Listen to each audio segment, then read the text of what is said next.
Good evening, good evening, good evening, family. Welcome to another edition of Thorough Black Talk with your sister Keisha, your brother Tad, and your brother Ashe SJ.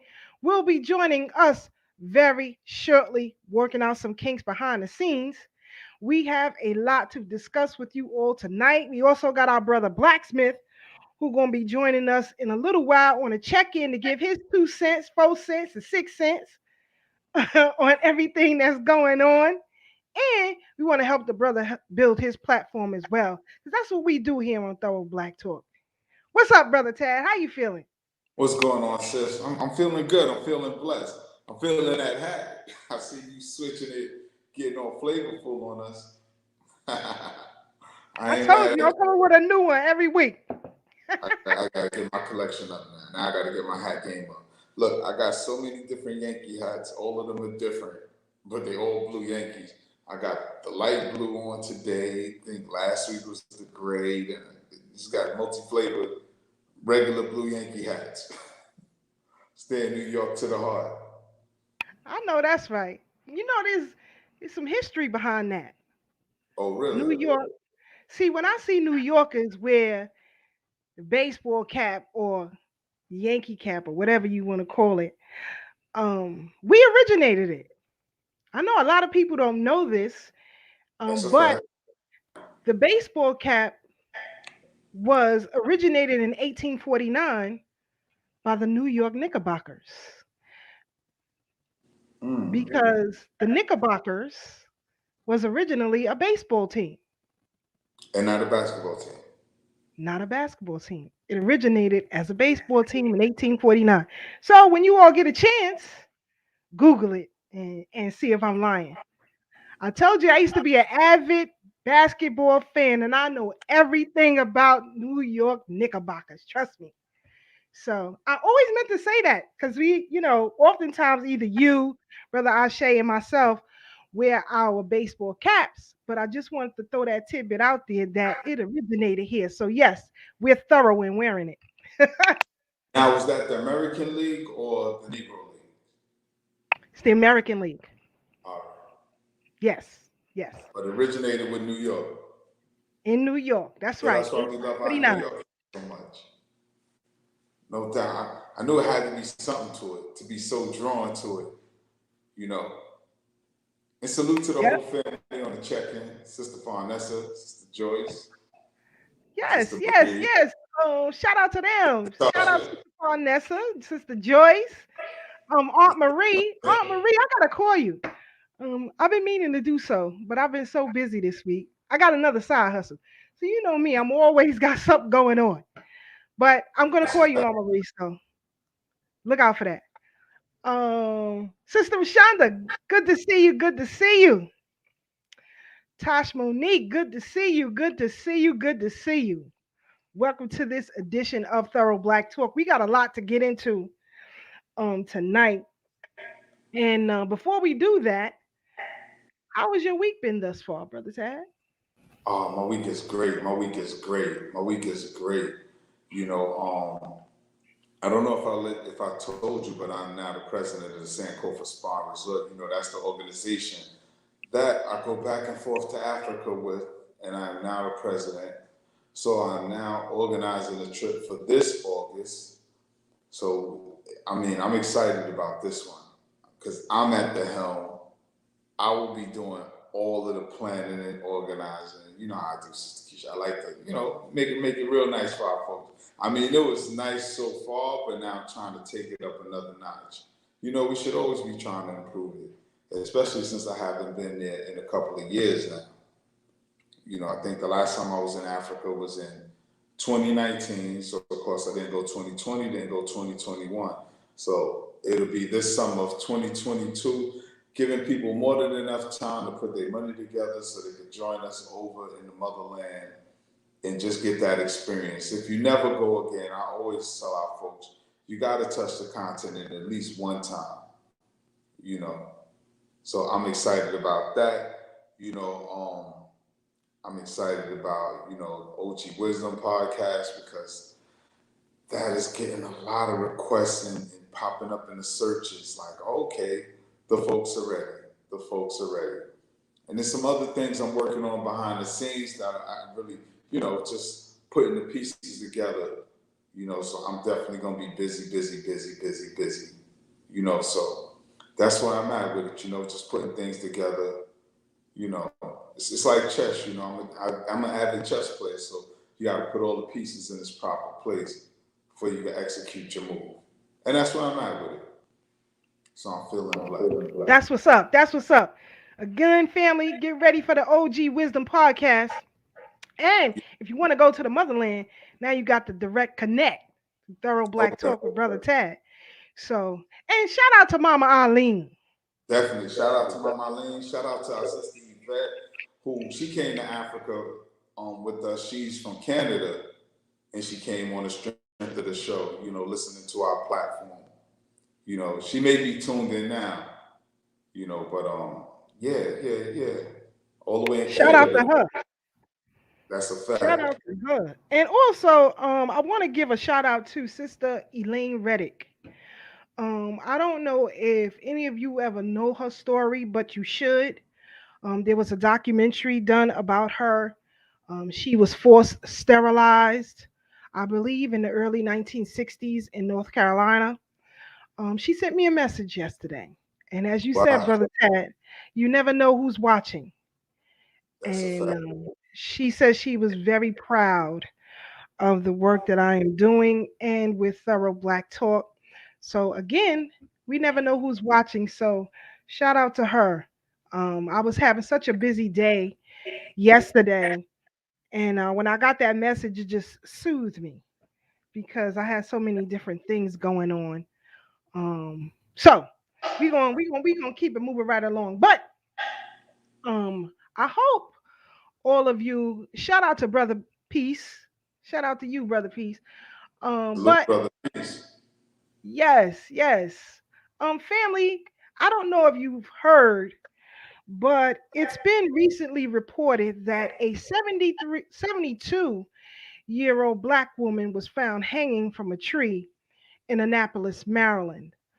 Um, and quiet as is kept with all of this, COVID, indoctrination, vaccine indoctrination that's been going on.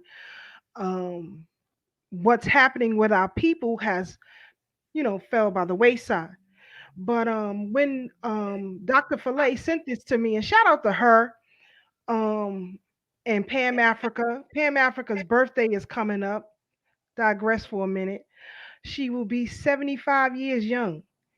And for those of you who want to celebrate with her, I have access to the Zoom link and I will post it on the Thorough Black Talk Facebook page. That is the 21st. I forgot to mention that. But they had a meeting recently with the daughter of Frantz Fanon, who is a Wow. UN representative. And I know that, and when Brother Ashe gets here, he can tell you that we met up with them when they had the protest at the United Nations and the plans that Dr. Fillet has. But they had a meeting the other day with Frantz Fanon's daughter. I think her name is Muriel. So, and she will be on New Day Liberation Radio this Saturday, not Saturday coming. I think it's 10:30 p.m. I will make sure you all have the link for that so that you can hear because, people are doing things, whether we want to acknowledge it or not, and we get caught up in the hoopla of celebrity gossip and foolishness and inactivity of politicians.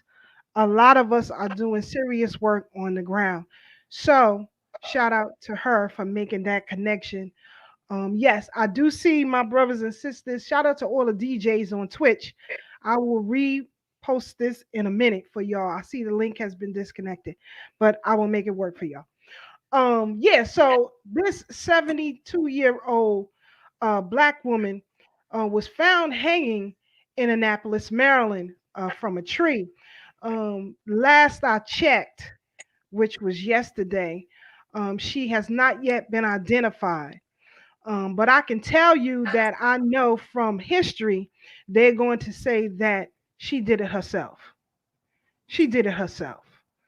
And, you guys, please be careful, stay alert, and stay abreast of what's happening with us. There was also earlier, a few months ago, a 16-year-old sister, this one here, who was found hanging from a tree. And we are not paying attention to these things. And on Thorough Black Talk, we always told you all to stay alert and stay aware because with this past election and of President um, Biden and Vice President Kamala Harris, black people are in the crosshairs. Um, and we warned you all to stand down from this election because it would be detrimental to us. And it is turning out to be just that. And these are just a couple of cases that I'm mentioning. In the past 3 months, there have been 7 lynchings, 7 black people hanging from trees in different states, in different cities. So, um, Brother Tad, I don't know if you heard about this story.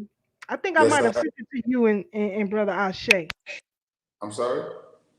I think I might have sent this to you and Brother I think Ashe. you did. I think you did.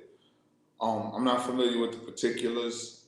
However, I'm aware that this has happened, and I think it's an insult to us because, of course, as we all know, when Biden came in, he signed the Act to Protect Asian Americans, the Anti-Asian Hate Bill, and I believe it was last week he signed another bill to protect Native Americans as well as their land.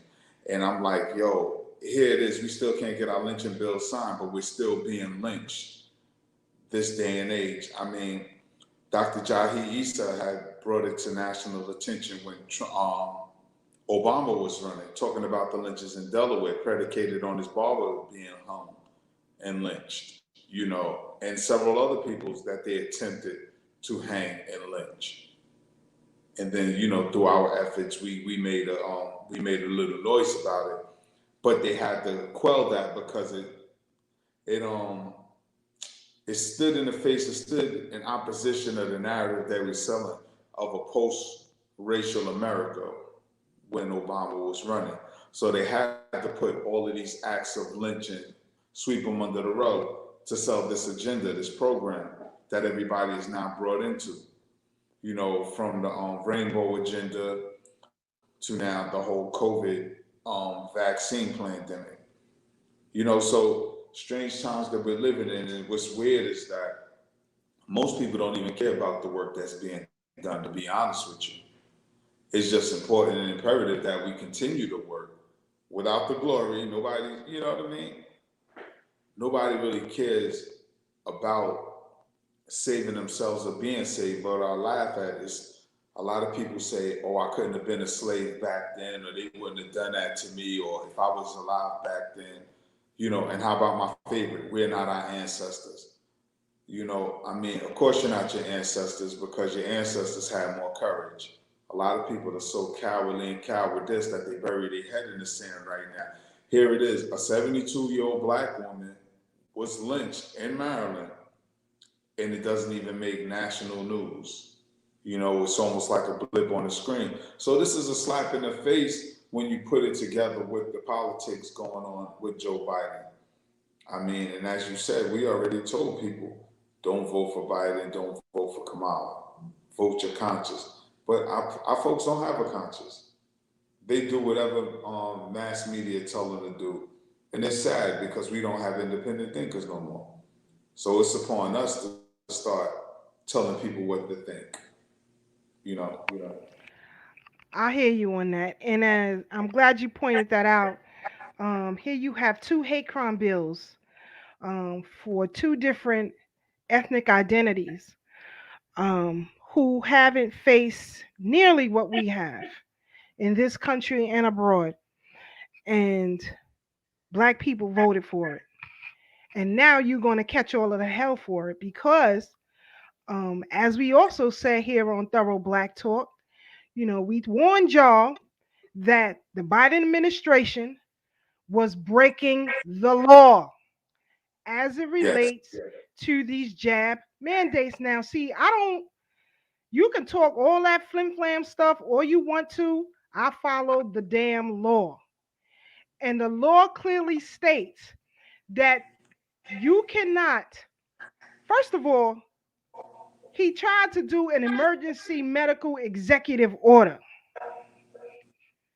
That comes under if there is a massive disease outbreak that are killing people on a level astronomically like something you've never seen before, right? So let's say that, I don't know, foreign entities came over and they just dropped the nerve gas on the subways, on the buses, in the streets, and everybody is getting sick.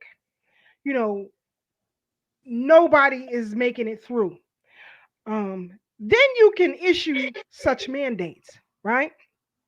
On experimental drugs. Because the rate of death is so rapid that you have to use something to stop the onslaught. But in this case, with COVID-19, it is a disease that replicates itself, according to physicians and the law, replicates itself um, as if a flu would. You have different versions of the flu, right? Many of us have never taken a flu shot. I never got the flu, but I'm just saying, many of us taking these flu shots and still get the flu, right? But it's not required that you take it. And if you don't take it, you won't be able to go about your normal day, engage with your family and friends, can't earn a living. So what happened is that the Biden administration, along with mass media, um, have taken a lot of money, excuse me, or have received a lot of money, campaign donations, a lot of media, what do you call it? Media funding. When you look at mass media and you ask the question, who is funding them? You find out that these pharmaceutical companies are at the Pfizer. helm. Pfizer is one of them, yes. And again, I often tell you, if you want to know who's funding who, there is a website and it's called opensecrets.org. And it will tell you who's being funded by what entities, private or otherwise. And you should pay attention to these things. And also turn off mainstream media news and follow the law. Wherever you live, whichever state or municipality that you live in, there is a live stream of some sort of your appellate courts, your Supreme Courts, and some local courts, right? Depending on how big or how small your town is. Now, here in New York, you got court cases going on all day. I watch them all day long. I don't want to see newspaper articles. But again, OSHA now has suspended these vaccine mandates that were put upon the citizens of the United States. Now, as we said, this is illegal. This is illegal.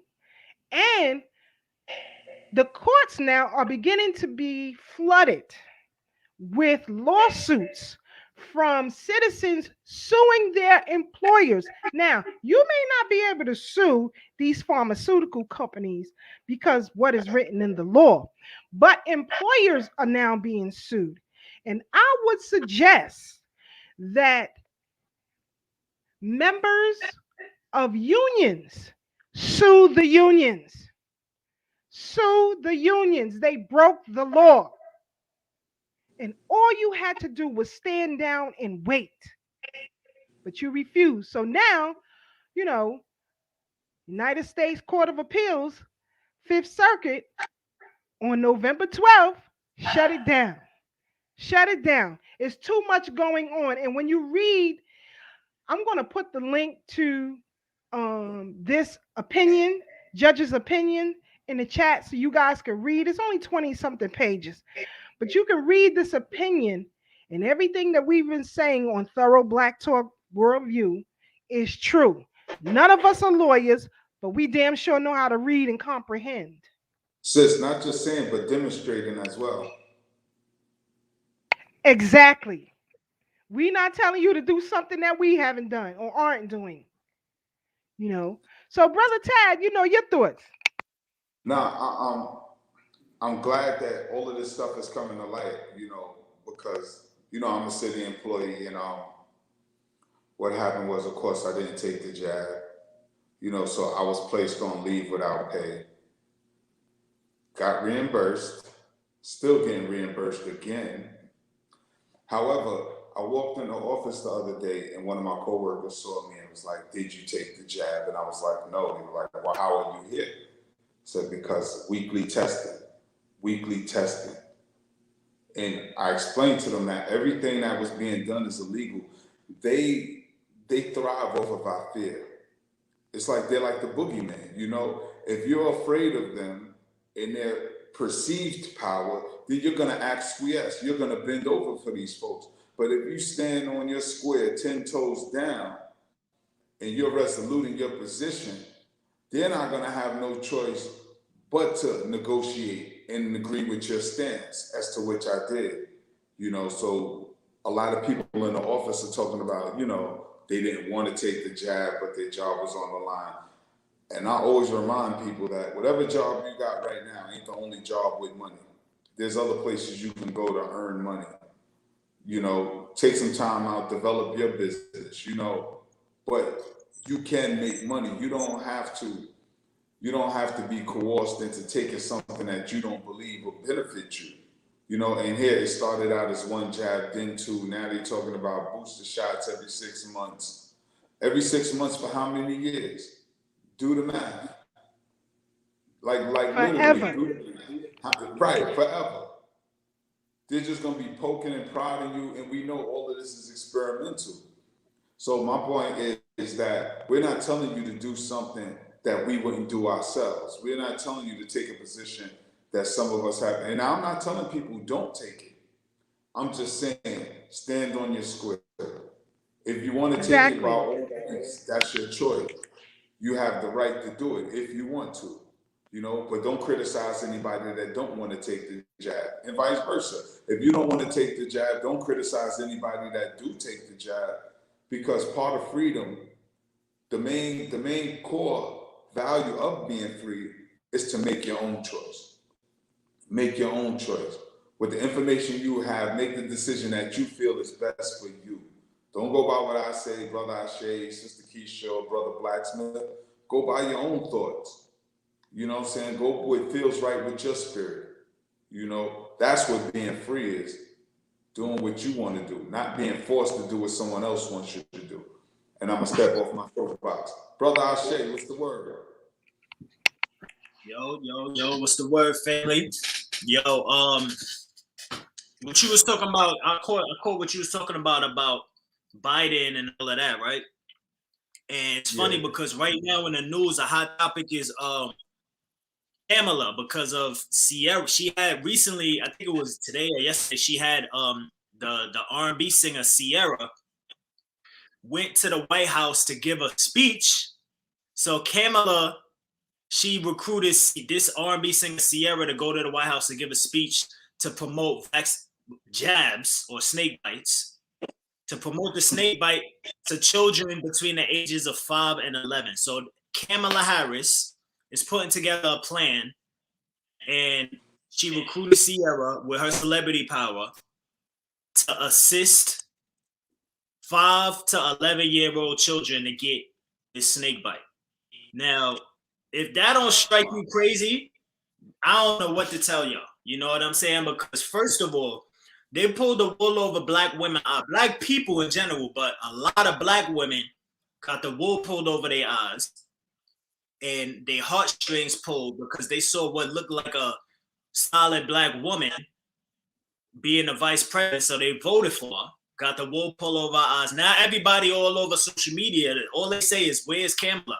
She's silent. You know what I'm saying? You never hear from her. You never see from her. More or less on black issues. I mean, you don't hear from her, period. But on black issues specifically, you definitely ain't hearing from her. It's like she disappeared.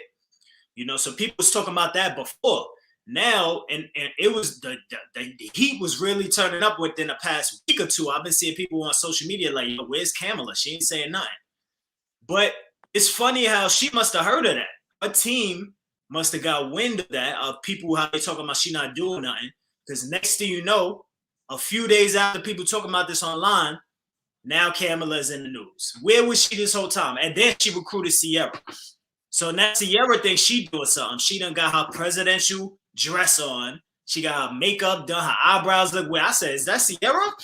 She looking real weird. Like she trying to get super presidential for this. Okay. Now Sierra, first of all, Sierra is not a goddamn medical doctor or nothing. No physician. She not even got her goddamn registered nurse certificate. She not even a registered nurse. So why the hell is they bringing Sierra up to the White House to talk to the whole goddamn nation about giving a snake bite to their children? And then they worded it as to help children 5 to 11 get the snake bite. Not to talk to the parents about getting the children to get the snake bite. It's like they trying to isolate the goddamn children from the parent.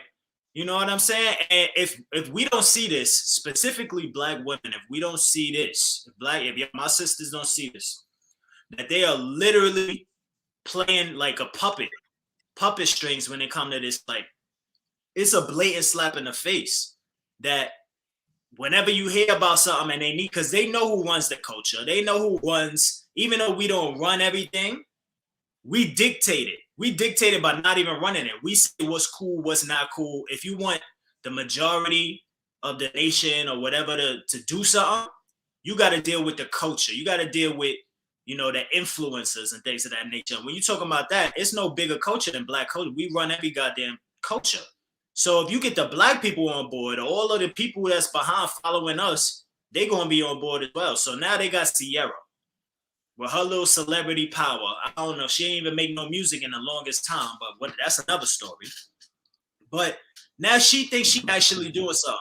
If sisters don't see this, this is clear. This is evident that they are really playing with black people. All black people, not just sisters, women. All black people should really be upset and insulted that they literally think that we are that gullible, that all you got to do is dangle some. I mean, they've been doing this for years and years. We see that it works. But in the information age now, when people are already talking about how Kamala got in because of black women and black people and she didn't do nothing for us, they already talking about that. Now she pulls Sierra on the goddamn White House podium. Family, that's a slap in the face, family. If anybody falls for this and be like, oh, Sierra, she doing the right thing. No, goddamn it.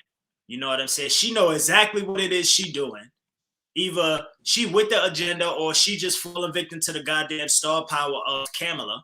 And I don't know what star power that is. And why is it that when Kamala needs to have a select, why Kamala ain't pull no goddamn Hindu Bollywood actress up there to talk to the White House? Because ain't she half Indian? Why Kamala always got to play the black card? If she's supposedly half black or whatever the case is, I don't know what they said it was. But how come you don't never see her pull her Indian side? Like when it comes to like, I mean, she did it before, but like when it comes to like something big, like celebrities and stuff like that, she got to pull Sierra. You know why? Because black people run the culture. But it's a blatant slap in the face, family. Like we got to wake up and see this for what it is and stop being, celebrity worshiping with Sierra and with the presidents and things of that nature just because they black or whatever the case, or they might be half black. Family. You know, it's funny that you say that, Ashay, because it made me think about Mary J. Blige, and I love Mary. Mm-hmm. But they had Mary singing for Chicken and singing to Hillary Clinton, who we already know Hillary Clinton's background by her being a self-proclaimed gold water girl. And I think, a lot of times when they talk, they use dog whistles. And I always got to let people know whenever I bring that up. When she says she's a Goldwater girl, she's talking about Senator Barry Goldwater, who is an open, blatant racist, who voted against every civil rights bill that there was. He said did Mary not said like that? black people. I'm sorry, no, Barry Goldwater. Barry Goldwater. Who said that they're a gold girl? Who said it? Hillary Clinton. She said she's a Goldwater girl. Anytime you ever see her say she's a Goldwater girl, that means she's a supporter of Barry Goldwater, who was an open racist during the time of the civil rights era. And he always let it be known that he don't care for black people. We need to stay in our place. And we should have the same rights as white folks. That's who Barry Goldwater was. So anytime you hear Hillary, or if you see an old clip of her saying she's a Goldwater girl, that's exactly what she means. That's like when we say we children of Khalid. If you don't know who Khalid is, you just don't know. But if you know who Khalid is, you know what that means. Right. You know what I'm saying? And Barry Goldwater is to her what Khalid is to us. So we always got to be mindful because they use the celebrities who they know don't know anything about this stuff. They're not politically astute. They're not socially conscious. Why don't they use a Chuck D? Chuck D is famous. You know what I'm saying? Why don't they use Wise Intelligent? If they want to use rappers. Why don't they use the Erykah Badu? Exactly. They're not going to use anybody that's going to think outside of the paradigm of what they deem to be mainstream. They're not going to use anybody that's going to challenge the status quo. They're going to get politically ignorant people under the assumption that us as black people are ignorant and we only take our cues from celebrities, which should be an insult to all of us because none of these artists represent us. And I always have this conversation with people. I don't care about certain artists' personality per se. When I engage with an artist, that's for a product or service. I listen to singers for a song. I listen to rappers for a song. I don't listen to them for political information, especially if that's not their field of expertise. Now, somebody like Sister Soldier, yeah. Somebody like Chuck D, yeah. And do I have to agree with them? No. But I do know they have sound frame of reference for their position if they're going to talk about politics, as opposed to somebody just take their cues for what they see on TV. Yep. Yeah. Because what you're saying is exactly right, bro. Because like I said, even for the people that even they still do feel like, all right, I'm gonna go get the snake bite. The people that do support it or whatever, or they get it for themselves, right? Even that aside, even if you support the snake bite, what Tad is saying is 100% correct. Sierra don't have no goddamn expertise, knowledge, information, or whatever the case is on health, period. More or less this damn pandemic or the snake bite that we deal with. So the fact that they chose her shows you that they didn't choose her for expertise or nothing like that. They chose her because they think, like Taz said, they think that black people gonna listen to anything a celebrity say or do, and we're gonna follow behind. And the sad part is, a lot of our sisters are gonna listen to it. That's the sad part. And it's like, damn, yo, like we fighting for y'all. We this is our team. Me, Tag, Keisha, so many other people, Rizza Islam, like so many other people, like they really be fighting for y'all, and y'all don't even y'all just throw us to the goddamn enemy. While we fighting for y'all, it's like y'all don't even want to help us or you know what I'm saying? Like it's like we in a fight, we getting jumped and you jumping in, but you jumping on the other side. Like you're not jumping in to help me. You jumping in to fight me, to help me get jumped. You know, it really don't make no sense, family. And it's just like, damn, like, yo, we getting insulted, even though we not even the ones that's part of that agenda. We still feel crazy because it represents us as a race of people, as somebody that's supposed to be family and connected. We supposed to be united. So like when we bring valid facts and points to people and people decide to overlook it because of celebrity power or celebrity worship, it just shows how fractured, how broken the Black community really is. Black people as a race, you know what I'm saying? That's why we really can't get nowhere. And they know how to take advantage of us. Cause like I said, this ain't nothing new. Sierra, so many other people before. We could go on naming the celebrities. How many people, everybody that knows a celebrity right now that they use to manipulate us, drop them celebrities, names in the goddamn, you could go on ESPN and watch them talk all of that, you know, that foolishness they be talking all the time. You know what I'm saying? Like, they do it through sports, they do it through music, actors, like, they always do this. What is it going to take for us to wake up and realize, like, these people are not experts in politics, health, you know what I'm saying? None of these things. And we still taking it for face value, listening to it just because they do it. You know, we got to start doing our own. You know what it is? It's because these people control the benefits and the consequences of it all. This is their criminal justice system. They control the monetary fund. They control the circulation of the dollar. So we're under the paradigm of their supposed power. And I say supposed because we don't really understand what true power is. You know, so here it is. These celebrities, you take a deal, who they'll give some dollars to, or just some celebrity, because some of these people aren't even getting paid. They just want to go with the status quo and feel that if they kiss the right tail, that they may get some type of advantage out of it. So that's the benefit they're looking for. And on the flip side of that, with everyday Black folks, we're dealing with the consequence of being Black in America, i.e. all these court cases we have going on with the murder of our brother Ahmaud Arbery and the likes of that, with our young people missing all the time. They keep us distracted all the time because even in this system, we see that the judges are siding with these attackers, what we like to call the white aggressionists. You know, even when I'm hearing, you know, in the Ahmaud Arbery case, you know, how they're trying to say that the Black pastor shouldn't be there. Now, you know, I'm not a big proponent for Black pastors. I'm not a big proponent for false leadership and things like that. However, they got us fighting on so many fronts that they're wearing us out because they got us fighting for our jobs. Now we're fighting for social justice. Now we're fighting for the hearts and minds of our people, just for them to wake up and understand the type of war that we're in, because the war is for our minds. See, once we free our minds, everything else will follow. So people are succumbing to this supposed fear of this supposed boogeyman. And I use the word supposed loosely because these people are not as powerful as they claim to be. If they was, they wouldn't need scare tactics. You know, their virtue of their righteousness would prevail, and they wouldn't have to convince us that what they're doing is the right thing if they were good and powerful people. But they're not good people.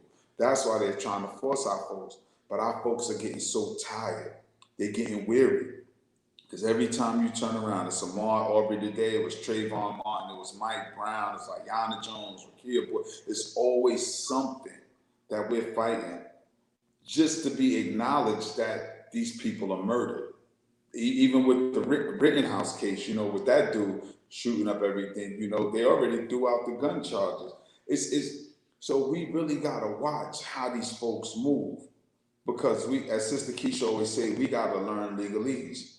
A lot of our people are always guesstimating. They're guessing because mass media will keep you confused. These folks are the authors of confusion.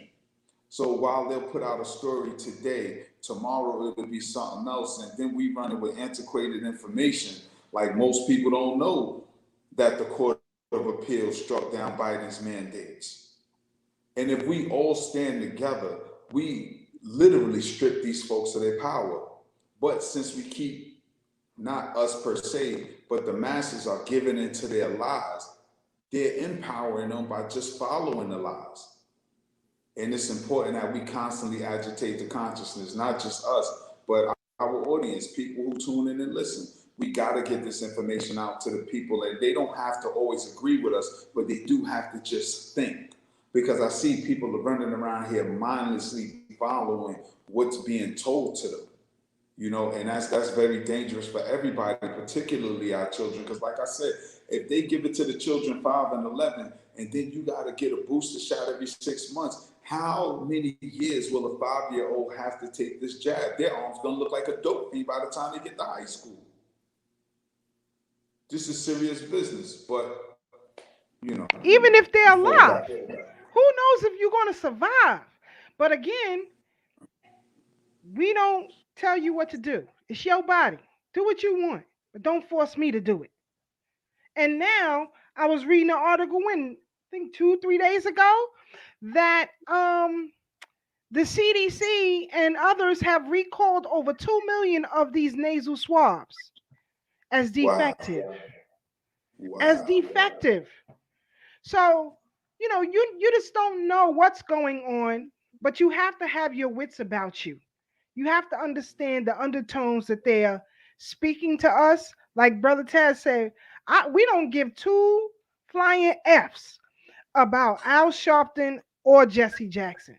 We could care less. It's insulting for the defense team of Mcmichael and others et al. It's insulting for them to even insinuate that the presence of Jesse Jackson, Al Sharpton, William Barber, and everybody else, all these other pastors, Herbert Daughtry, is a problem. Now, I remember clearly when Alton Maddox was in a case, he would want to fill the courtroom with his people. Why? Because it does have a power. It does give a notification that we stand together, right? Um, we about to go into the second trial of Chanel Lewis. And the first trial, I can count on one hand, and Sister Pat was there for Remind a them who couple. Chanel Lewis is. Oh, Remind the folks who are unfamiliar. Chanel Lewis was accused and convicted of murdering a jogger from Howard Beach, Queens. I think her name is Katrina Vetrano or something like that. But Chanel Lewis was being followed, if you will. He would go off on his daily, walks or adventures or whatever you want to call them. But he was illegally being followed by law enforcement, right? When this case first happened, when it was first, brought out that this young Italian woman was murdered, they said that he had her cell phone. They said that they found his DNA on her, and there was no DNA of Chanel Lewis on the body. In fact, the DNA that was found was that of white folks. It wasn't one of us. Yet, this young boy or young man, excuse me, was railroaded. And I saw in the courtroom shenanigans taking place that was extremely disrespectful. You had the defense team putting on their argument for Chanel, and the judge was going back and forth. He wasn't even seated. He was walking back and forth behind the bench, talking to court officers, checking his cell phone, all kind of foolishness, right? Then you had the prosecution who was doing his job as a prosecutor, but not being challenged by the legal aid team. Um, and so, and I was there a couple of times in the courtroom, and I was very disturbed, very disturbed. And if you look at some of our earlier shows, I reported live. But then you had these politicians and wannabe pastors and like Kevin McCall and others who came on a day of sentencing for Chanel Lewis for photo ops. For photo ops. So here you have a young man. This is reminiscence of the Central Park jogger case. The same scenario, the same outcome. They had Chanel Lewis in interrogation for I think about 20 hours, telling him to you know, come clean and all this whole kind of stuff. And Chanel Lewis has a mental disability. And speaking with him and in seeing his reactions when being interrogated, it reminds you of a 10-year-old child. Um, all he kept saying was he wanted to go home and watch TV. That's all he kept saying. But this young man was railroaded. And when we were in the courtroom, and I know Sister Pat is in the chat, and she can attest to this because I do remember her seeing her there. But on one side of the courtroom, you had packed with white folks from Howard Beach, store owners, business owners, members of Miss Vetrano's family, packed as persuasion for the judge, for the jury. You had on Chanel Lewis side, I can count, let me see. It was Ray Ray, Mike Graves, Uncle Sonny, Sister Pat. You had Brother Anthony and his wife. I can count how far few there were, and some family members of Chanel. But that does weigh in the outcome. And when our people are going through these trials, and I don't care what it is, I don't care if it's a parking ticket, bring the crew with you. Bring the crew with you. I've seen it time and time again. Sister Keisha, Go ahead. real quick, what I wanted to add is because I think it's very important that people know that when the court see that you have a lot of support, it does have a bearing on the decision because it shows your community ties and that you're of value to the community. When people don't show up for you in court, it's an indicator that you're not really cared for and you won't be missed when they use you as cannon fodder to feed this prison industrial complex. That is on the law books. That is on the law books. If anybody's ever been incarcerated and you ever had, whether it's a hired defense attorney or legal aid, they will always say, do you have any family members that could come to court for you? Have as many people come as you can because it'll show that you are loved, that you are cared for, that you are a part of the community. And if you have influential people come in, it shows that you're a pillar of the community. So this is very important. And what they're trying to do is minimize our brother's life. They don't want influential people showing up because it's supposed to sway the jury. Bad enough, he doesn't have a jury of his quote unquote peers by no legal standards whatsoever, not socially, not economically, not culturally. Those people that are on the jury are not among Aubrey's peers, even though he's not the one on trial. They don't identify with him in a favorable way. It's very tricky. So that's why it's important that the family of the deceased have people come through to show that he's loved and cared for. Court is nothing but a battlefield. It's the same as a basketball court. Bring your fans, bring your support. That's all it is. And we have to understand these things. And I'm only speaking from personal experience. This is how the game goes. Because when I was in court, I had a lot of support, and the DA tried to say I was trying to intimidate the jury. And all it was that I had a lot of support, and I needed all the support I can get. And they don't like that when we have support, because for them, this is a battlefield. This is war. And believe it or not, the judge, your defense attorney, and the prosecutor are all friends. They go to lunch together. They say, well, you won last week. You got to let you win this week. It's all a big game. It's all a big game, especially if you're a defendant.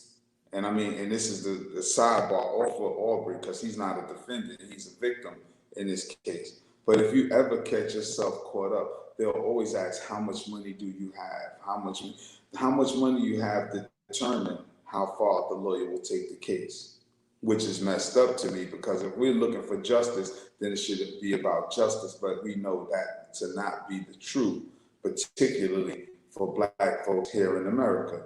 They don't care about the truth. They just care about how much money you can pay and how long you'll be in jail, because depending on how much money you have will determine how long you have to stay. It's very, very tricky. Look at Bill Cosby. If Bill Cosby didn't have the money and the influence, he would still be there waiting to die. You know, we really got to understand what's afoot here, because this judge is out of bounds and should recuse himself from the case. But I digress. Exactly. But, they are sticking up for their own. They are sticking up for their own. We must do the Yes. same, as you said. So, and to sway over to the Rittenhouse trial, you have Kyle Rittenhouse. He getting all kinds of love by this Judge Schroeder in the courtroom. Yes. Look at his parents. This is his parents. Just look at them. Just look at this mess. I mean, this is his parents. And I like what this brother had posted on Twitter. He said, call Kyle Rittenhouse's parents. Why they are not in jail? I forgot. White privilege. No demonizing the mainstream media the same way they do black people. Yeah, because if it was a black youth, they'd be like, what kind of parents does he have? Where's his father? What kind of home does he come from? All of these shenanigans. And he got favor in the courtroom. Look at the judge rocking out with him. He already dismissed some key charges from this case. He has reprimanded the media, reprimanded everybody in the courtroom, and Kyle Rittenhouse got to choose his alternates to come back into the courtroom. Who the hell does that? Who? Listen, I know a lot of people watch our show. The fake tears, yeah, the blubber tears. Lack of blubber tears. tears. I'm laughing at Sister Marie's comment too about the sweatpants. This is crazy. But this should be an awakening for black people. Or if you're going to vote, pay attention to these judges. Judgeships are the only offices that you don't see a campaign for. Why is that? Why is that? When it is these judgeships that control everything that we do, from business, you go to court, you have civil cases, you have criminal cases, you have all kind of things going on. You got people who are being pushed out of neighborhoods.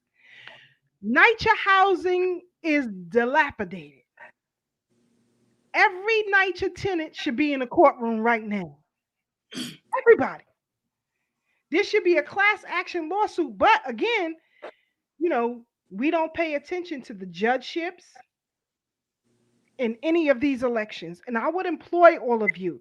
They're not going to run a campaign, but once their names come up, please do your research. Don't just be voting Democrat down the line or Republican down the line or whatever. Know who these judges are. Oppose them. Because believe it or not, a lot of them have a lot of live streaming going on, like with Tish James and what's his name, Robert Abrams. And anybody in New York over the age of 35 should know who the hell Robert Abrams is and stay the hell away from him. But that's Tish James' buddy. I go in all their Zoom calls. Yep, I want to be on it. Yep, I want to be in it. Yep. Who you representing? Black media. I'm in here. Go ahead, brother Ashe. This is the thing, man. And I've seen people like online and social media, people say, oh, Rittenhouse, he bodied some devils. Like, why y'all mad? What you got to be mad about? Right? And then I see other people and they be like, yeah, oh, some people is just mad because other people tell them to be mad. And I'm like, yo, y'all mad uninformed. You know what I'm saying? Like, y'all really not studying or watching, paying attention to what's going on. Like, people ain't mad because the news tell you to be mad. I mean, of course, there's some people out there that's like that they don't do no research and they take everything for face value. But we got a reason to pay attention to this stuff, family. For one, Kyle Rittenhouse, no matter if he killed the devils or not, you know what I'm saying? Because that's who he shot, was the devils. First of all, if you look into it, they have pictures of him throwing up the WP white power symbol with his hand. He threw it up already. He got the white power symbol up. Secondly, if you look it up, it don't take but a surface goddamn Google. You'll see that he's a Proud Boy member or affiliate. He's already affiliated with the Proud Boys. You know what I'm saying? So that's already a sign for us to pay attention to this, because like Keisha just said, he getting all kind of privileges. If he was black, they would definitely be like, oh, matter of fact, not even just his parents. Why they ain't telling no background history of him? He ain't even die. He was the one who did the killing. But when we die and don't even do the killing, they tell you, oh, we used to smoke weed back in high school. We stole a pack of juicy fruit when we was 9 years old. They tell you all our background history to criminalize us and make us look like we bad people, so we deserve to die. And now you got this boy who's a white power Proud Boy affiliate, and he bodies people, and now he in the courtroom pulling strings like he's some goddamn Italian mafia mobster from the goddamn Italian movies, that he got connections like that. You know what I'm saying? But the truth is, it's better than the Italian mobster movies. Because some of those are fictional. Some of them are real. But the truth is, he actually do got connections. Because he's a exactly, white and the judge already said that, Ashe. The judge said exactly what you said. He's a Proud Boy. He said we can't criminalize him. So they all connected. So that shows you exactly he's the killer. What's going on. And mind you, he's the one that bodied these people. He's the one that did that. So he went out there, right? First of all, it's two contradicting stories. Because in the first story that came out, you see a video. There was some devil was out there, independent media, on the ground, like we should be out there, doing a video of Kyle Rittenhouse before the shooting happened. Did y'all see that? Before the shooting happened, Kyle Rittenhouse was interviewed by some independent white media on the ground before this happened, when it was happening, but before he shot people, and was asking him what he was doing out there. He said blatantly, well, not in that video, but the first story was he said he came out to protect the goddamn business owners. That's why he came out with the rifle in the first place. It was him and another one of his friends. And they said that they got a call from one of their friends that owned the store or the gas station or something. So they went out to protect the gas station and make sure that nobody breaks into it. So it was posted up in front of those white-owned businesses with their burners defending it. But then if you look on the goddamn video where he got interviewed, he said that, in the courthouse, he's saying that, he was out there to provide medical assistance. Who the hell you know? Yeah, he said he was an EMT. Who the hell go out to provide medical assistance with a goddamn machine gun? It sounds like you're doing the opposite. You're going to make people need medical assistance. But you talking about you out there providing medical assistance. So which one you doing? You giving medical assistance? Because people I know that's going to help ain't got no big-ass rifle. You know what I'm saying? So you either go in and protect the store with the rifle or you doing medical assistance. You ain't doing both. And mind you, after he done bust them, murdered the devils, after he shot his firearm, he walked straight through the goddamn the police with his hands up like this. Don't shoot me, with his gun on his waist and his hands up. Don't shoot me, after he already bodied them. So this was white privilege from day one. So any black people that's telling me, oh, you don't need to pay attention to this, why you mad? You just mad because they told you to be mad. Listen, fam, that's not how this thing worked. These people is getting off scotch-free, doing all kind of crazy things. We know that that's the case. We all know that they connected and they got privileges, but we still need to pay attention to this so we can hold people accountable. You know what I'm saying? If we continue to let these things fly by and all of that, especially we in the information, the digital age, and nobody ain't gonna stand up and say nothing, then, you know, this is how we got a lot of people like Sierra that got the wool over their eyes, like Taz said, and could still think that we in a post-racial society. You know what I'm saying? And when you have this kind of conversation, you study these things, you have ammunition to debunk all of that. You know what I'm saying? To say this is what happened in this scenario, but when the face was black and they looked like us, that damn sure didn't happen. And it's happening in 2021. Because a lot of people like to say, oh, this was 20 years ago. This was 30 years ago. And before I pass the mic, right, I want to say this. Yo, it's very interesting that we're having this conversation about courts right now, right? And about how they railroad people. For those of y'all that don't know the term, because we get caught up talking to the choir, we think everybody knows everything. Railroad means like it's an unfair decision when they kind of like railroad you. They put you in a straight direction to say that you going to jail for something that you ain't do. They use all kind of illegal techniques that they could do to hide information and all of that to put your ass in prison for things that you never committed, crimes you never committed. That's what railroad means. So that's what they did to Chanel Lewis and so many other Black brothers and sisters throughout history.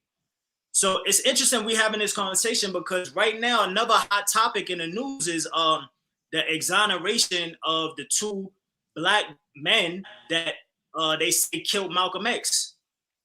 They recently exonerated the two brothers that did it. I got his name written down. I think it was Thomas 15X, and 13X was Norman 13X. So that's these 2 brothers, Black men, that this, mind you, this was 50 years ago we talking about.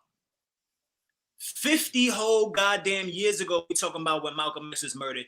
They now exonerating these 2 men. You know what I'm saying? And for those of y'all that watched Who Killed Malcolm X documentary, we already know who bodied him. We already know who bodied our shining Black Prince. And he was walking around free for a very long time. His name is Talmadge Hayer. I forgot his Muslim name because he changed it, but his name is Talmadge Hayer. He was walking around free for a minute. And he went in the stand, and what did he do? Even though he was dirty, working with the goddamn feds, FBI, working with the goddamn NYPD, because that's what they said in the case where they just exonerated these 2 men. They literally came out clean and said the FBI and the NYPD withheld documents that would have freed and totally cleared the 2 guys that they just exonerated. It would have freed them. But the NYPD and the FBI withheld these documents, and that's the reason why they couldn't get acquitted. Now they got acquitted. One of the guys is dead already. So they cleared his name, but he had to live his whole life being the person that killed Malcolm X, and he never did it. You know what I'm saying? But this Talmadge Hayer dude that admitted to being a part of it, right? Working with the goddamn feds and the NYPD and all of them, right? He looked like us. Ain't that a shame? This dude, even he got on the goddamn stand and said, look, I did it, but these 2 didn't. He said, I did it. I had a part of it, but these 2 did not do it. That was 50 years ago. And what happened? Them 2 dudes still got put under the goddamn jail. And 50 years later, they now getting exonerated. So even the dude that committed the crime couldn't clear them. Because you know why? Once you Black, your ass is going back. You going back. Once you Black, you going back under the goddamn jail. You know what I'm saying? What? They was out there looking for anybody that's Black, just like the Chanel Lewis case. Anybody that's Black, there you go. Grab this one and grab that one. Let's put them together and throw them in prison. And we're going to say that they did it. They did that with Malcolm X. They did that with Chanel Lewis. How many other countless people that's getting free from prison right now to this day for crimes they never committed? Been in jail for decades. Decades. We ain't talking about a few years. Decades they've been in jail. They still in prison right now for something they never did, family. But that's what we're talking about. These courts will railroad you. They will withhold information. You know what I'm saying? All kind of dirty tactics. So anybody that still believes in the Lord, like this is why we get conflicted with some of our brothers and sisters that bang so hard talking about jurisdiction and status corrections. That don't matter. It don't matter, family. Once these devils want your ass in jail, you go into jail, period. The only way you're going to get out of that is if you organize with your brothers and sisters and you fight back. Look what they had to do with us. They said, look, I ain't putting Asada. We're not letting that happen. We're not letting that happen. So they went, bust her out, took her. She couldn't be here no more, but look, she good now. She's somewhere else. They tried to do that with George Jackson. They said he innocent. Nah, we're not doing that. So we got to put together a hit squad of real serious brothers and sisters. Because this is going to continue, family. And as long as we got people like Sierra, and Thomas Hayer and all of these other black people that look like us that'll sell their souls and sell us out, we always gonna be in this position, fam. So we gotta be prepared. So that's what I just wanted to drop. I see we got our guest brother Blacksmith in the building. What's the word? What's the word? Oh, you on mute, bro. Sorry about that. How y'all doing out there? Good, Yeah. good. How are you? Y'all hear me loud and clear? Tad, you there? What's up, Tad? Where you at? Yes. Okay, all right, good. Yeah, I'm just saying what's up, y'all, and always glad to be back, and just let's get it in. Let's go. I'm ready. What's the word? That's what's up. So again, like you said, Ashe, and those of you who watch our show, you can check our earlier broadcasts. We did a full broadcast about the murder of Malcolm X, and we went through all of that. So you guys could check through the archives and check that out. But I wanted to move on to this story that I found quite disturbing. Let me just play the video and then we'll discuss it. Begin tonight with new details on a resident accused of assaulting a neighbor in Seabrook. Hello, I'm Chris Gutierrez. And I'm Christine Noel. The victim tells us he's recovering tonight after he says he was viciously attacked while riding his bike. And now his neighbor, Colin Freeze, is facing charges of assault. Our Brandon Walker is live at the Seabrook Police Department with a closer look at the investigation tonight. Brandon? Christine, an investigation the Seabrook Police Department says is part of an ongoing back and forth between neighbors. But Elliot Reed, the victim here, says that this was a hate crime. He says he was called the N-word repeatedly. He also says the lacerations that dot his face are proof enough. So with that, a warning tonight for you. Images of the injuries may be tough to watch. It's a stitch here, stitch here. Elliot Reed bears bruising. You're harassing me. From the morning, he says a neighbor attacked him. Reed says he was riding his bike Friday, something he does daily to control his diabetes, when he stopped for a break at the corner of Lakeside and Hampton Springs Drive in Seabrook. He says a man in a car stopped too. He said, you need to get off of this corner because you're making everybody nervous. Reed hit record after he says the man got out of his car and began to walk toward him. Are you the law, sir? What's going on? He said, you just making people nervous. You need to get your ass from away from here. That's what Reed says the video shows, leading up to when Reed says the man rushed him. The last thing I remember was hitting my head, boom, and I went out. And when I walked in the hospital and seen him, I started crying. The nurses started crying. Pictures from the hospital show Elliot Reed at his worst, including that eye he says will need more surgery. Seabrook police arrested 25-year-old Colin Freeze. Freeze has been charged with misdemeanor assault, but the Reeds say that charge should be upgraded to a felony at least, if not a hate crime. It was the witnesses who told the police that he was hit about 12 times after he was already unconscious. The Reeds say they hadn't met Freeze before the attack and feel Freeze singled Elliot out because he's black. I don't feel safe in my own neighborhood where I pay taxes and it's a law-abiding citizen of Seabrook. Some mental and physical recoveries to be had here. Meantime, Seabrook's police chief tells KPRC2 that there is no indication of a hate crime, but this case is with the Harris County District Attorney's Office, which continues to investigate, and any change would happen based on the evidence at hand. But right now, again, it remains at misdemeanor assault. Live for you tonight in Seabrook, I'm Brandon Walker, KPRC2 News. Man, Keisha sure know how to give me. You sure know how to pick them, Keisha. Damn. I'm just saying, as we said a few minutes ago, you have a hate crime bill for everybody. But when we're attacked, it's not a hate crime. When we're attacked, we're supposed to just suck it up and move on. As the brother said, you know, he live in the neighborhood and he pay hella taxes. This is in Houston. And I know a lot of people are making migrations, right? We are a nomadic people. But do not isolate yourselves in these neighborhoods, in these communities, because you don't know the thought process of the people around you. Even us living in metropolises, we now live in areas that are fully gentrified. Be careful how you move. Don't be so lackluster when you see these saltines around you. I don't trust none of them. I don't care if it's 80 years old or 2 years old. I don't trust none of them.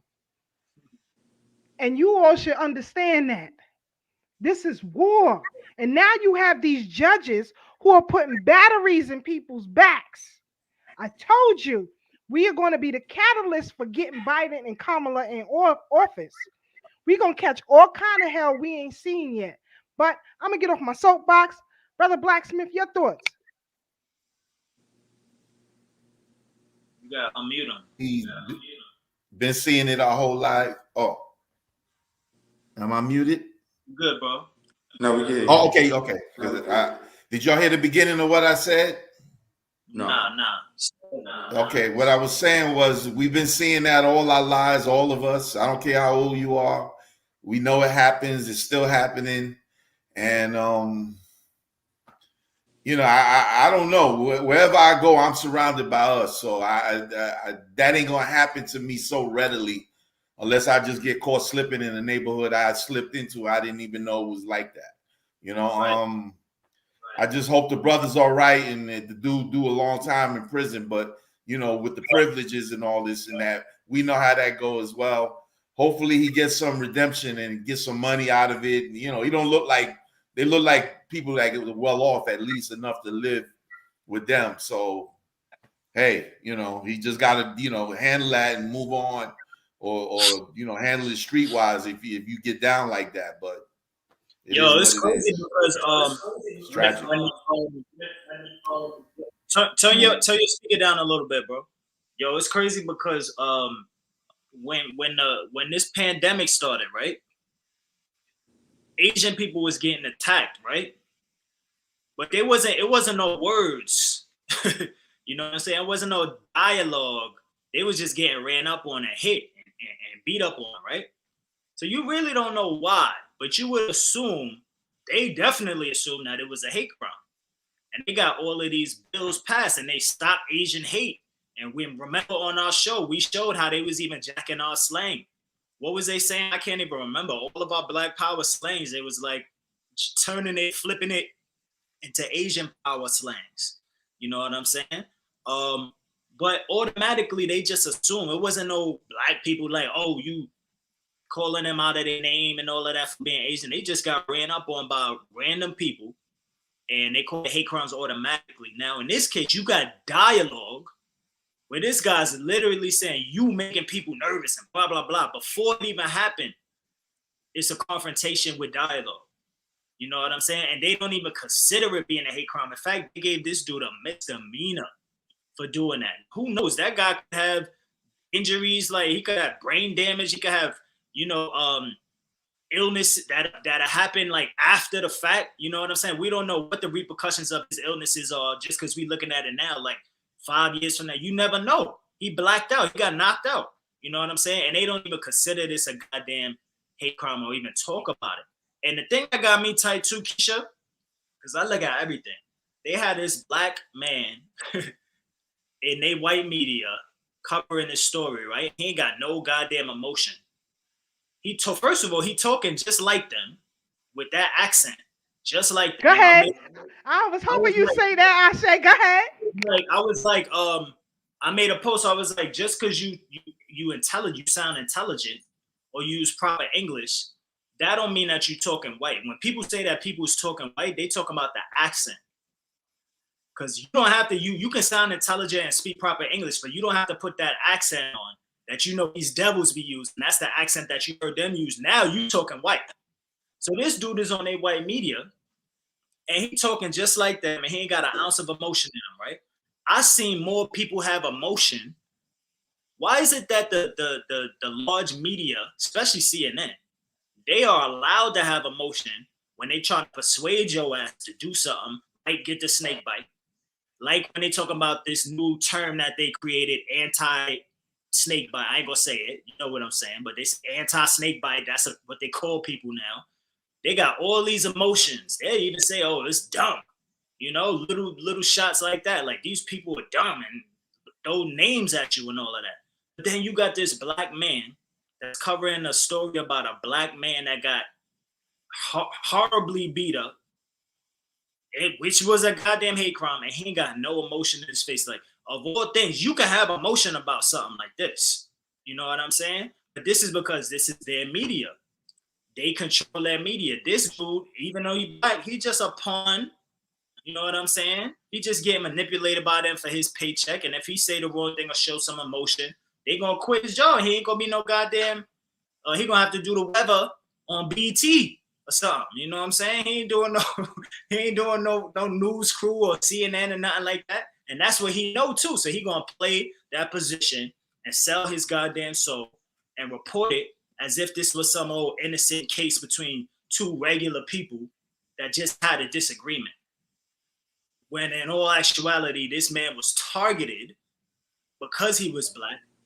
And because this goes to what Tal always talks about, you know, the elder Francis Cress Wilson laid it out so plain for us that they really fear us, you know, because they afraid of that annihilation, that genetic annihilation. They afraid of so many goddamn different things that the black man and the black woman are capable of that they are not. That they are so afraid that a black man could just stand on a goddamn street and they say, "Oh, you making us nervous. You making us nervous. You're gonna have to leave from here. We don't even like the sight of you because it's just a reminder of not only the devilish things that we did and continue to do to you, but the fact that you still winning and you still gonna outlast us on this goddamn planet. And we still ain't figure out how to kill y'all yet. After all these things we did, you still here? You gonna have to go. You gotta go." That's exactly what this devil is thinking. And I wouldn't be surprised if you do some research. Why they ain't put no story out on, no backstory on this white boy that did this? Why they ain't say, "Oh, Exactly. years ago he was in this and doing that," like they do with you know what I'm saying, Mike Brown and all of that. You know, if you do some research, I'm sure all you gotta do is check this white boy Facebook page. You're gonna see him throwing up that same white power symbol. Or he Proud Boy affiliate, or some kind of goddamn affiliate with one of these white nationalists, far right, whatever you want to call it, movements. Like, it ain't that hard to do it, family. But apparently, white media don't have access to enough resources to report the truth. So that's where I'm coming from. They got all the access in the world to dig up the history on a 15-year-old, what he did in freshman year in high school. But a grown adult, they don't know nothing about him. Matter of fact, they do. They just keep it quiet. Just like the FBI and NYPD did in this Malcolm X case, like I said. That's a prime example, family. Can't nobody tell us no different or debate. It ain't no debates. I don't want to see no debates about this. Because even when I shared the exoneration thing, people was talking about, "Oh, well, I don't know how I feel about that." I'm like, what you mean? The FBI is admitting that they devils. The NYPD is admitting that they devils.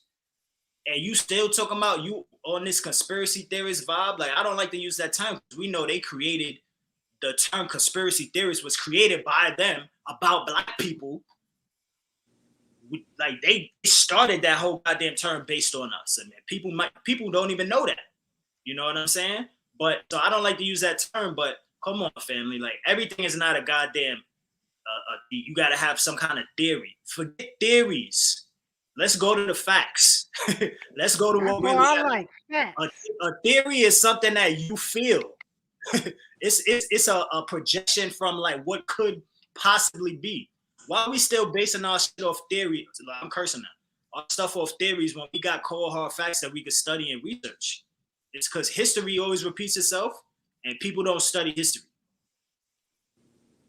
Facts, bro. When white people, and just to go back, when white people talk. 1 second, brother Tad. Just to go back, you notice nobody asked the victims of Kyle Rittenhouse if they forgive him. How come nobody asked them for forgiveness? Facts. I didn't see not one media outlet ask the Rosenbaum, because he was the one who was murdered, the hat. Nobody asked his family, do they forgive him? Yep. That's only reserved for us. Go ahead, Brother Tad. I just want to throw that in there. No, I mean, that was a good point in the question. But I was going back to when Shay was talking about the accent of the brother and how he pronounced his words. And I was going to reiterate what Riley Freeman always said on the Boondocks. When white people talk, they pronounce the whole word just like this. That's how we know who the difference between when we talk and they talk. We speak with a little rhythm. We got a little rhythmic speech with us. When they talk is intentional. They pronounce the whole word. And for that brother, it was almost like milk toast bland to be in that community. But I think it's very dangerous when we don't express who we are, when we don't express our identity. And that's just for the reporter. Now for the brother, I feel bad for him. And I just be upset that I never run into these racist people. Not to this magnitude. You know, New York, we got different races. They'll just ignore you. They won't say nothing. They won't come in your face. They'll just ignore you. Like if you ask them a question or you say, pardon me, like it's a little different. It's the microaggression here in New York. Because I promise you, there are times that I want to run into one of them. I wish a 25-year-old would tell me I don't look like I belong in this neighborhood. I'm like, do you realize who you're talking to? This whole earth is my neighborhood. Word. But they always prey on the weak. You know, like Ashe said, you know, this, one of y'all said, you know, this brother was an elder. Clearly, this man wasn't out for no trouble. A sickly elder. With diabetes, he probably looked like he's not in the best physical condition. You know what I mean? And he was probably tired from riding his bike. So this chump probably honed in on that, like, all right, he's tired. He's an elder. Let me see if I can get some stripes off of him. Because I go running any and everywhere. And we don't run into this, you know, but this is why it's so important, as I stated earlier, you know, why we must live within our communities, why we must stay together. And more than staying together for the sake of being together, but to organize. We really need to be organized so that we can really get effective bills passed, because this is senseless. This is something that Dr. King was fighting for. This is something Frederick Douglass was fighting for. Come on, we still fighting for our humanity in 2021. There's a possibility that we got alien life here on this planet now. They already acknowledged UFOs and things like that. So we may be living with other life forms and we still fighting for our humanity? Are we serious? That's where we at with it right now. And this is insulting, but it's only happening because we're not taking our rightful place standing up. And we're not taking our rightful place because we don't know who we are. And once we know who we are, and once we recognize our power, then we can take our rightful place. But until then, we're going to be like dogs chasing our tail. So it's important that everybody that tune in, everybody that follows us on social media, let your folks know that this is serious business. You know what I'm saying? I don't want people to just think it's rhetoric and walk away with it, because when you look at the political landscape of where we are, when you look at all that's happening right now, beyond the jabs, beyond the murders, beyond the misinformation, beyond the miseducation, there's a financial shift that's happening right now as well. And we're being left out of the conversation. I think people should take cryptocurrency a little more serious. I think that's something that we as a group really need to look into, because that may be the only way we can get some sort of leverage, because we'll have some type of financial capital to compete. Because money talk and BS walk, and there's a lot of BS going on right now. But if we got the money to finance our own campaign, finance our own candidates, we'll be in a better position. If we got the money, we can put it behind Sister Keisha to run for local office. But if we ain't got no money, she can have all the solutions she wants. Have be 100% right in every debate. But if we don't have the money to support her and back her, we only gonna get us so far.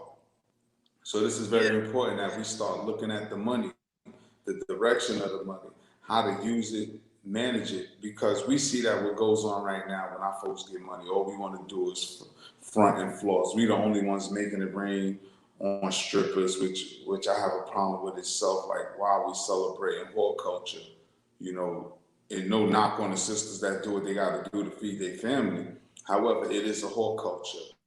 Whenever you selling sex and that whole lifestyle, that is a whole culture. Just call it what it is, you know. But we got to raise our sisters to get up out of that mindset, and our young brothers, because I see little boys playing with Monopoly money, just acting like they're making it rain. They got to get out of that tricking mindset.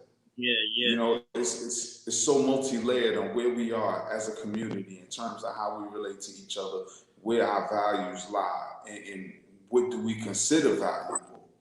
You know, Yo, Ted, it's yeah. crazy. It's crazy because like I don't study crypto or nothing like that. They turn me off when every time I turn on my goddamn social media, I'm getting a DM from some goddamn Bitcoin investor. Yo, I hate that. I hate it. I hate it. That made me be like, I ain't in no goddamn crypto. They can delete it automatically. They stealing. You know how many people right now that I know? How many people I know right now that got their pages stolen? I'm getting DMs from people with pictures of people that I know from their accounts, and they like, yo, you want to invest in this Bitcoin? I'm like, yo, what? Yo, you ain't on no Bitcoin. But see, the whole trick to that, brother, I say is, the whole trick to that is we just don't press on no links. You know what I do every time somebody asks me, because they always start with a question. It's always a question. Have you heard about the government grants? I already know you full of it. And you know what my response is? Where the $40 you owe me? I always respond to that and see what they say. Because don't nobody ever owe me no money. But I ain't going to front now. I ain't going to front. I had some internal things that I had to shift around because I was dead ass about to click that link, bro. Yo, yeah, man, no links. I was judging myself. I'm like, damn, I'm really in poverty. Yo, I'm about to get with this Bitcoin. I'm like, hold up, damn, I do got some bills to pay. Hold on, luckily I never clicked it. No. You know what I'm saying? But this how they get you. We got some reputable brothers. In fact, brother Ashe, maybe in the future we can get our brother Mbwebe Shangi on, who wrote his book about the pissing. Yeah, I'll reach out to him after the holiday. I'm sorry. I will reach out to Mwebe after the holiday. I wanted to say, you know, it's interesting we're talking about this too, because in the news also a hot topic is they just changed the name of the Staples Center to the Crypto.com Center. Crypto Center. Fact. Yeah. And Eric Adams wants his first paychecks to be paid in Bitcoin. So, and again, family, you know, we talked about financial stability here many times. Sister Farnessa, you already know what it is. Ethereum! Yes, indeed. Yo, you know what's crazy? Because the hot topic right now is so crazy. Like, and I fall victim to it too. So I ain't like negating myself, but because I'm gonna pass the mic back to you. But the thing about this whole Staples Center thing, right? If you look online, right, the people on social media, they talking about how the Staples Center. For those that don't know, the Staples Center is where the Lakers play. That's the basketball stadium in LA where the Lakers play. They changed the name. It used to be called the Staples Center because it was owned by Staples, the company. Now it's going to be the Crypto or Crypto.com Center, one of those, because they bought the name. But the thing about this story is that's crazy is black people online and they making a joke out of it. You know what I'm saying? So everybody online that's black, that's with the culture and all of that, they like, like they put even Russell Westbrook or Sussel Westbrook, we call him. Some news reporter like last night asked him in a post-game interview, and they was like, what do you think about the new change from the Staples Center to the Crypto Center? He was like, the Crypt Center? Did you say the Crypt Center? So he making a joke out of it or whatever. And he's like, oh, my bad. I thought you said the Crypt Center. You said the Crypto Center. Okay, so everybody is clowning the fact that the name of this stadium is going to be the Crypto Center now. And I get it. It don't sound as good as the Staples Center. But what we really not doing is what Taz said to do, peel back the layers. They changing the goddamn name of one of the biggest stadiums. It's Madison Square Garden and the Staples Center, LA. That's one of the two biggest stadiums of the biggest states in this country, and they changing the name to the Crypto center where the Lakers, where LeBron James, the biggest NBA player, plays. Now, if I don't tell you that's a sign of the times, even if you, like I said, you're not into this Bitcoin, crypto, and all of that, that shows you right there the direction that they're pushing this in. And the fact that Black people is not taking this as a sign, and all we want to do is clown and make memes up about the crypto center because we don't like the name, the way the name sound, it show you that we're not paying attention. Bruh, the Chicken Shack take Bitcoin. The Chicken Shack, the what do you call them? Crown chickens or whatever the hell they are. They take Bitcoin. If you pull up on Linden Boulevard and Shank Avenue, there's a Chicken Shack right there. Big sign, we take Bitcoin. But see, a lot of us aren't financially literate. A lot of Black people are just getting in to the trade and self-investing game. We already behind the 8 ball. You understand? And yes, Sister Farnessa, she already know what it is. There's quite a few. XRP, there's quite a few that's popping. Listen, I'm telling y'all, you could get Dogecoin for what? I think it's what, 20 cents now? Sister Farnessa, I think it was 23 cents. Buy as much as you can now. If that's your goal. And try to work your way through it. And as Brother Tad said, we'll get Brother Ashingi up in here. I got the connect. I will reach out to him and get him on here. And also, look at Ethereum Classic. When we were talking about these stuff long time ago, people looked at us like we had, monkeys coming out of our ears. But now, what's Bitcoin? 60,000? 60,000? 60,000. However, no, don't be mad, Brother Tad. But look, when it was put in what you can. You could get, listen, I'm going to tell y'all right now, if you got $10, buy $10 in Bitcoin and let it sit there. Watch how it pile up. Because listen, Ethereum Classic, buy what you can. When we first started streaming, I told everybody, buy some Zoom stock. This is the future. Streaming is the future. If you can't pay $400 and something for a share, buy a part of a share.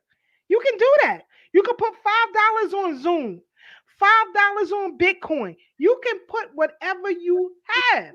If you don't have $1,500 to buy one share of Amazon, you could buy part of it. Put $3 on Amazon and watch that go. See, we think that we got to have all of this money to invest. That's not true. You wear Nike shoes, you should at least have $5 in the Nike stock. Whatever it is that you do, I shop on Amazon. I bet you I got some of their stock. You understand? Those of you who live in the South and the Midwest, you got your, what do you call them? Your Big 5 shoe stores. You got your Shoe Carnival shoe stores. Buy that stock. I bought blockchain when it was $3. Now blockchain is what, $100 and something? Get you a crypto wallet. I think it was, is it Ecuador or El Salvador? The number one currency is Bitcoin. Don't come up with no cash nowhere. You know what I'm saying? So don't think that you have to have all of this money to invest. Not true. Just get you $1. You could buy $1 worth of Dogecoin. $1 worth. When GameStop went through the roof, I bought that sucker at $2. And so when it hit the ceiling. You understand what I'm saying? You don't have to buy the full cost of a said stock. A lot of y'all drink that Coco Vita. Coco Vita is now a public company. You drink it, buy it. You understand what I'm saying? You have, what is that shoe company? Allbirds or whatever. Now public. Buy into it. So if you want more information, maybe one day we could get a show going about how to purchase stock and things like that, and how to self-trade. You don't need an investment house to do it. Now you can go on sites like I don't know, stockpile. You can use Robinhood. You can use crypto wallets. You can use whatever different outlets to self trade, and just start with a couple of dollars. $10 will get you far if you just put it somewhere and leave it there. Teach your children. They get an allowance. Give me $3. We're gonna buy some Apple stock, and just let it sit there.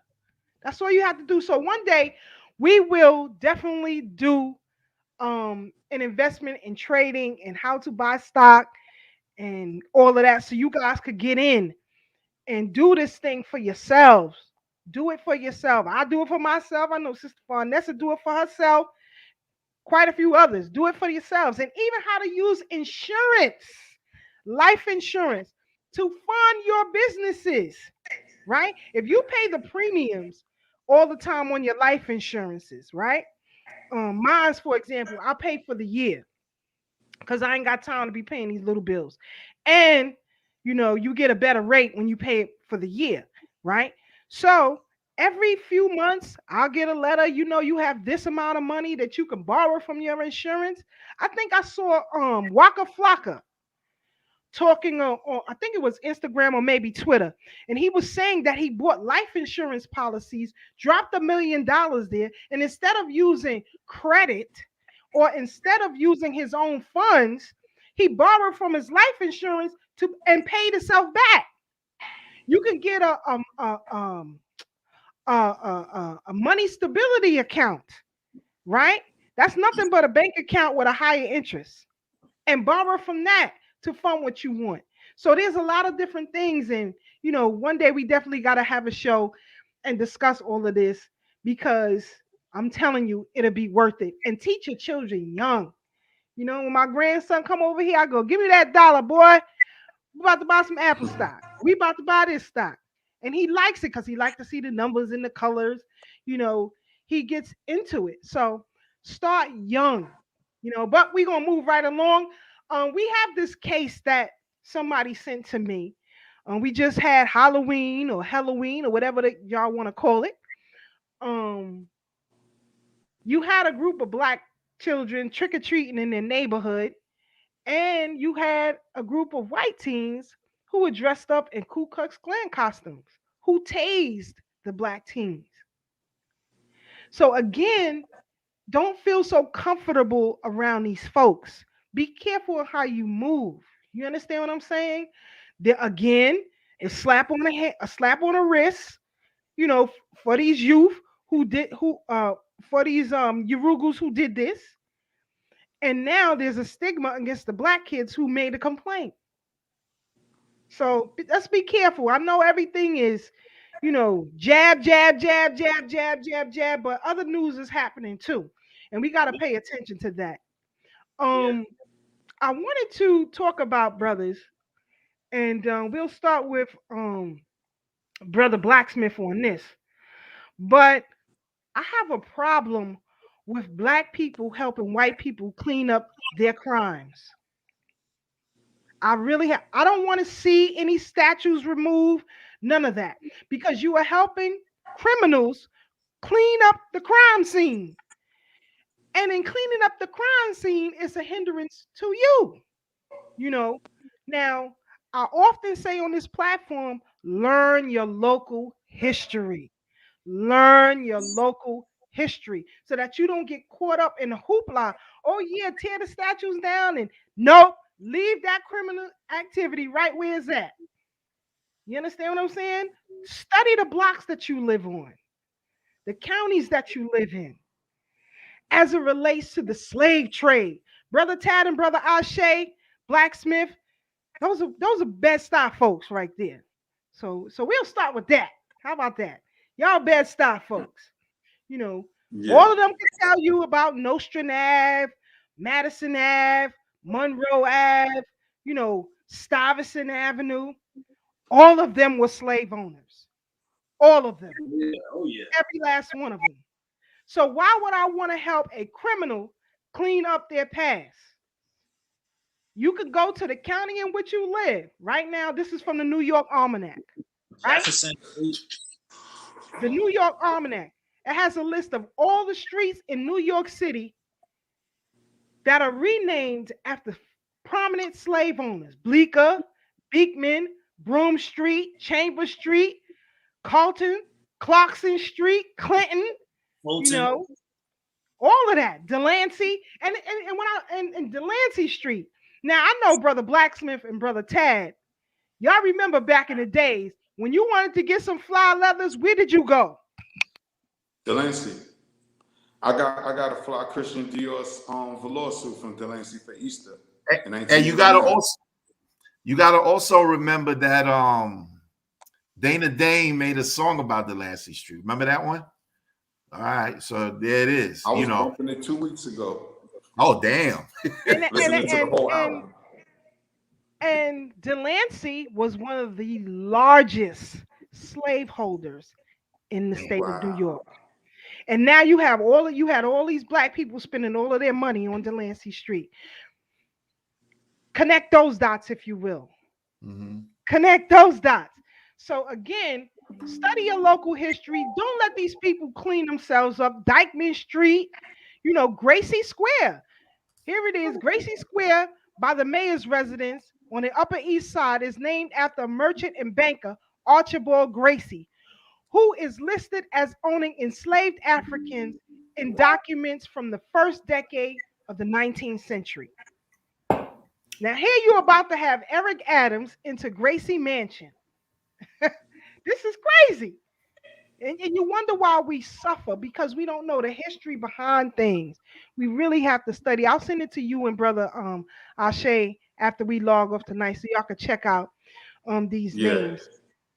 You're gonna be amazed. You're gonna be amazed. And Houston, J Street, Jefferson, Lenox Ave, Leonard, or McDougal. All of these were major slaveholders in the state of New York. More, and during our time, Brother Blacksmith, Brother Ashe, and Brother Tad, the majority of black people in Brooklyn at one time lived in Bed-Stuy. Stuyvesant was again one of the largest slaveholders in the state of New York. Tompkins Ave, Tompkins, Van Dam, Varick, so check your almanacs where you live at and study these streets. And when these Black Lives Matter folks come around you and they say, well, you want to tear, no, you ain't, because I need that in my argument for reparations. Leave the crime, leave. When you pull up on a crime scene and the police there, they tell you don't touch nothing. Right? We gotta investigate this crime scene. Leave these damn statues and street names where they are, because they are badges of slavery. That's right. That's against the 13th Amendment. Go so down to Waverly. Don't let nobody tell you. Go ahead, brother. Is that what you said? Now I said go down to Waverly.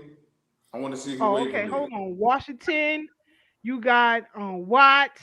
Let me see. Did I skip Waverly? Maybe. No, they didn't show. Or I may have it on another sheet too. Wingate. Another one. Wingate. Yes, Wingate. You have what's his name? The Woodlaw. Vanderbilts. The Vanderbilts also. Now, a lot of black kids in the 90s went to college on Pell Grants. Pell also was a major slaveholder in the 1800s. Wow. You understand? So you got to understand this history and break it down so that when you are in front of these politicians and you articulate your argument, use history as your guide. It should always be your guide in everything that you do. Even how you choose a mate. Make sure history is in the forefront of everything that you do. That's why y'all get caught up here with losers, because you're not putting history in the forefront. You got to put history in the forefront of everything you do.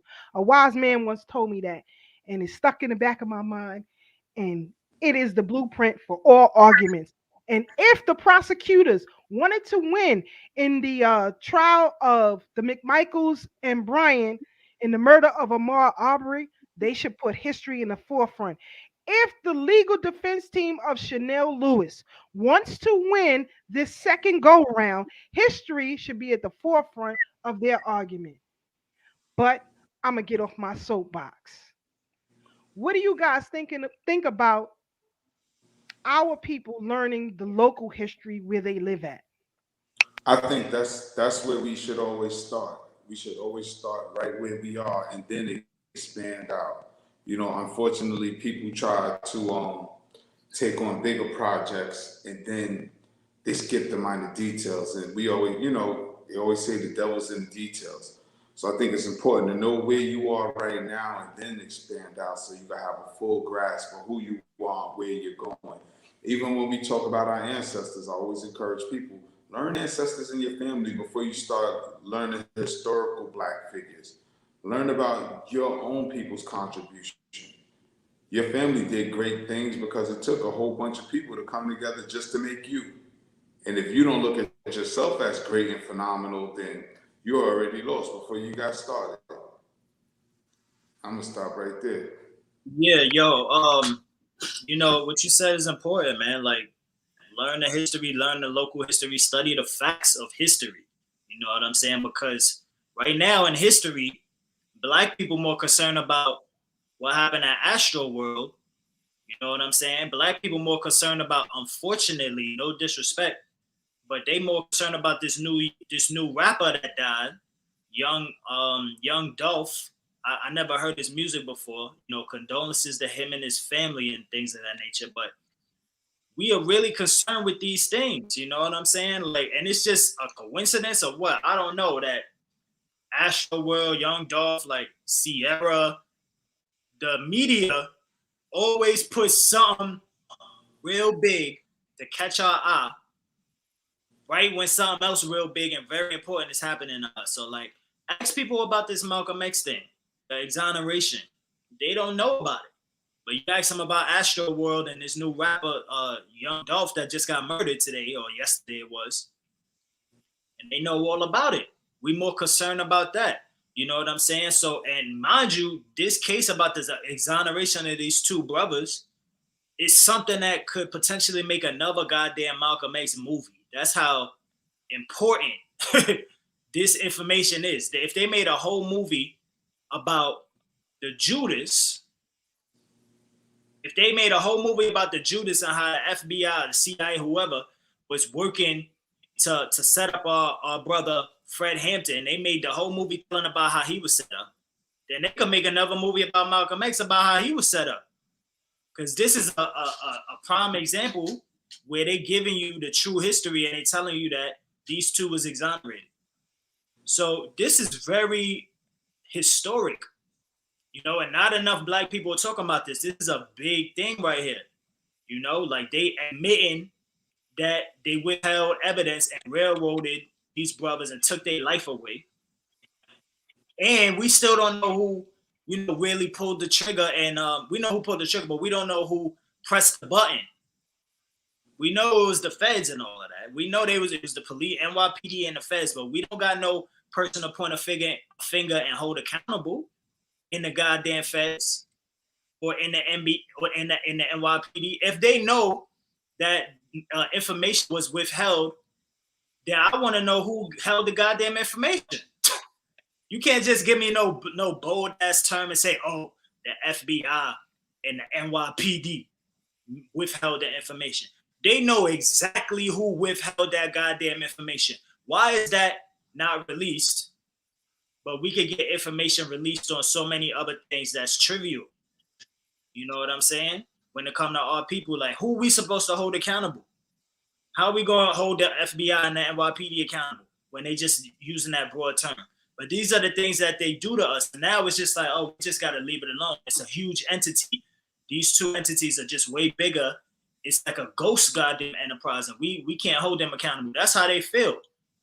They hate when people act like they're above the law. But the people that create the laws is above the goddamn law. You know what I'm saying? So how do you hold the people accountable that's supposed to be holding people accountable? You know, it's crazy, but I mean, I'm just saying all that to say, like, we really have to pay attention to these things, family. And even the ancestors, the great elders, the scholars, warrior scholars that put in so much work, they told us, study your enemy. Don't just read Black books. Don't just read Black articles. So anybody up here talking about we shouldn't be watching Kyle Rittenhouse and all of these other cases and saying, why are you upset? Family, I don't know what level of knowledge or information or consciousness or reading or whatever you want to call it that you want, but you ain't on this level that we on. You know what I'm saying? We study every goddamn thing, family, because we know it's loopholes and all kind of stuff, and it all applies to us. Reason it applies to us is we the top goddamn commodity. You know what I'm saying? We the enslaved people that's running their world, running their culture, dictating everything, and we don't even have the goddamn positions of power that we have. So imagine if we did, how powerful we really would be. But these people know that. You know what I'm saying? So they're gonna continue to pull the wool over our eyes and call every goddamn celebrity that they can call out to make us to undermine us and take that power away from us. So that's how I feel about it, man. We just gotta really pay attention to our history, study our history, and even little things like learning the name of the person that your street is named after. Like that goes a long way. You know what I'm saying? That'll change a lot about your goddamn community. Just off of that little spark, you might have the energy to be like, yo, I don't even feel comfortable living here with that name. Like, we're going to have to either move or we're going to have to change the goddamn name. We're going to get all the community members together. You're going to get a block organization like we used to have, block associations. That might start, you might have to start a block association just off of that and be like, yo, we can't have this. We got to change the goddamn name or something. And the way they change your names all the goddamn time, like you could get a rapper to get his goddamn own block just for making music. Now, what about the real revolution? And why we don't have no goddamn Dr. John Henry Clark Boulevard? You know what I'm saying? Why we don't have a Dr. Ben Street or Avenue? And we got all these goddamn slave masters. It don't take that much work. You know what I'm saying? We just got to come together and say we want to do it. But we are not serious. We'd rather give a goddamn Travis Scott or Young Dolph his own street or his own avenue because we like their songs versus doing the rightful thing, which is getting the people that put in work for our people, that really love our people and died for our people, and making memorials for them. That's the right thing to do. But our priorities is all mixed up, family. So that's how I feel about it. Brother Blacksmith, you want to make some comments? You gotta take them off mute, Keisha. Hello? Y'all hear me? Yeah, I mean, everything that we seeing is everything we already seen, and we'll continue to see until it's over. I mean, it's really over, but it ain't over until it's over, or as they used to say back in the day when the fat lady sing. The fat lady's singing and she just about out of breath. We just got to, as chosen people, and I've said this to all of us before on this show, as chosen people, we just got to watch this as like it's a movie and just like continue living our lives because it's been happening. It ain't even happening as much as it used to happen. You know what I'm saying? I wanted to go in a little bit on Young Dolph and his death and all that. First of all, he even though he was younger than all of us, he was, he wasn't a kid and he wasn't my age. He was 36 years old. So that's an interesting life. An interesting age to die at because, 3 6s and 18 and, 3 6s if you divide it, whatever. All I'm saying, as far as he was concerned, there was supposedly he had a memorial service where he got killed at, and some people got shot over there. So definitely, it's some type of war going on between him and whatever faction of the city that's against him for coming up and so on and so forth. Supposedly, he was by himself buying cookies, so he wasn't out there thugging or on the corner. Showing his racks off. It's going to continue happening, whether it's manufactured by the cabal or not, because we constantly need distractions from all the things that we're talking about right now, and then to bring us only to bring us right back to it. We, as chosen people, these things are going to continue happening. They're going to happen in different cities all over the world, all over the country, all over your state, whatever the case may be. There's nothing really you can do. All you can do is just try to get people to listen to people like us and just tell them to stay out the way. I mean, there's really nothing. We just rehashing everything we already done said. Real talk. You know what I'm And saying? watch these pedophiles out here. Oh, come on now. Watch these pedophiles. Hold on. They be politically correct on the show. You always correct me. They have matured, attractive persons. Minor attractive person. Minor. I'm sorry. Right. You're right. You're right. Well, you attract yourself to any minor I know, and I'm gonna take you up out of here. That's all I'm saying. So y'all get that bail money up, because that's what's gonna happen. This is sick. You know, I don't know if anybody knows any people who go to Old Dominion or Virginia University, but this associate professor talking crazy, I think it was on TikTok, about using the proper terminology, as Brother Blacksmith said. There's nothing wrong with being attracted to minors and all this. Listen, attract yourself to somebody I know. That's all I'm saying. Go ahead and see what happened. Go ahead. Go ahead. We already showed and proved at the church in Brooklyn. I say that and myself. We already show and prove we're not playing this kind of game with no pedophiles out here. Go ahead, brother. You heard of NAMBLA, right? Yes. Oh yeah. National Organization. They've been around for a while. I remember them when I was a kid. I didn't even understand what it was, but I remember the name, the acronym at least. Yeah. North American Man Boy Lovers Association, I believe, right? Yeah. Yeah. Yeah, something like that. Yeah. Well, you ask the pastors in Crown Heights if we won't pull up on their asses. I know you will. I know you will. We already showed and proved. Keep your hands off our children. Keep your hands off our children. And I'm calling out all of these pastors, imams, and everybody else. If you get in our way, we're gonna run over your behind too. Yes, we're not playing this game. Keep your hands off our damn children. Yes, ma'am. But you know, we coming down to the end. We will not be on air next week. It's a holiday. So we don't celebrate Thanksgiving per se, but we celebrate Black Family Day, right? So get together with your family, get together with your friends, get together with your loved ones. As Brother Blacksmith says, do it till you can't do it no more. Because I don't argue with crazy people on social media. I ain't got the stomach for it. The people who know me is the people who I rock out with. My family is number one in priority. So we getting ready to close out. Brother Blacksmith, your final thoughts? I want to pose a question or posit a topic to y'all. What do you say? I mean, I don't have this issue, but I'm sure some of the people in the listening audience do. When, like you said a minute ago, celebrate Black Family Day.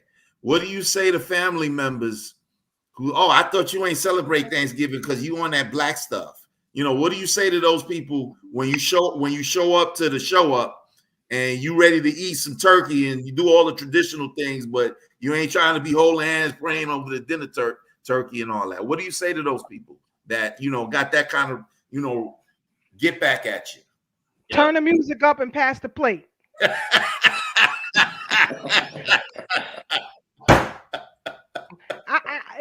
Listen, on both sides of my family, I think my aunt is in the chat. Both sides of my family know how I get down. But they know first and foremost, they are my priority. Okay. As a matter of fact, festivities this year will be held at my house.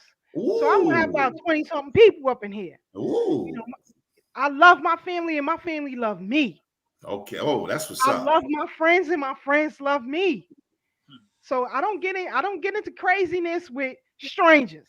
Right. I don't rock out like that. And I think one of my friends, shout out to Joyce, posted on her Facebook page yesterday. Said me and Keisha was on the phone for like 2 hours and the laughter was just hilarious. Because that's how we get there. I don't know these people. I don't care what these people think. And my family ain't gonna come at me crazy. Right. They know better.